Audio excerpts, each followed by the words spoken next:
കൂട്ടുകാർക്കും ചുറ്റുപാത്രം കുക്കിംഗ് വ്ളോഗിലേക്ക് സ്വാഗതം. ഇന്ന് നമ്മൾ നവരാത്രി സ്പെഷ്യലായിട്ടുള്ളൊരു പായസമാണ് തയ്യാറാക്കാൻ പോകുന്നത്. അപ്പോൾ അതിന് വേണ്ടിയിട്ട് ഞാനിവിടെ 1 കപ്പ് ഉണക്കലരി എടുത്തിട്ടുണ്ട്. ഇതിന് നന്നായിട്ട് അപ്പോൾ ഇതെല്ലാവരും ഉണ്ടാക്കുന്ന ഒരു പായസം തന്നെയാണ്. പക്ഷേ ഇതിനെങ്ങനെയാണ് ഈസി ആയിട്ട് എങ്ങനെ ഉണ്ടാക്കുക എന്നുള്ളതാണ് കാണിക്കാൻ പോകുന്നത് കേട്ടോ.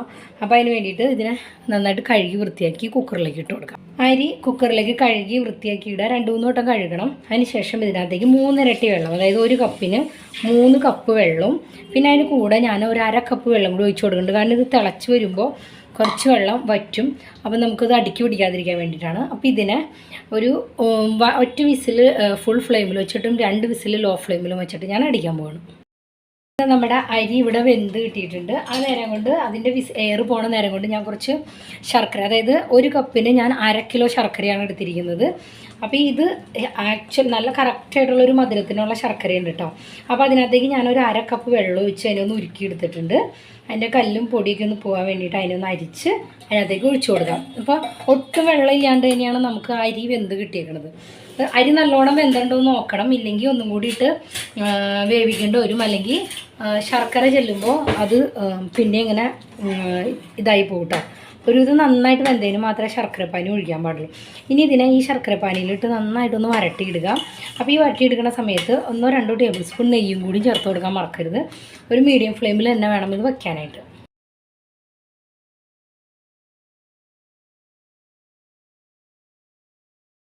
അത് അവിടെ ഇരുന്ന് വെള്ളമൊക്കെ വറ്റിയൊന്ന് സെറ്റായിട്ട് വരുമ്പോഴത്തേനും നമുക്ക് ഇതിനകത്തേക്ക് ചേർക്കാൻ വേണ്ടിയിട്ട് കുറച്ച് നാളികേരത്തിൻ്റെ കൊത്ത്, ഞാനൊരു 1/2 കപ്പ് നാളികേര കൊത്ത് എടുത്തിട്ടുണ്ട്. കുറച്ച് കിസ്മിസ് അണ്ടിപ്പരിപ്പൊക്കെ കൂടി നെയ്യിൽ നമുക്ക് വറുത്ത് വയ്ക്കാം.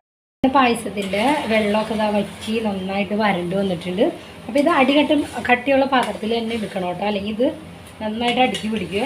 ഇങ്ങനെ വരട്ടിയെടുക്കുമ്പോൾ ഇതിനകത്തേക്ക് ഞാൻ 1 കപ്പ് നാളികേരം ചിരകിയിട്ട് ചേർത്ത് കൊടുക്കുകയാണ്.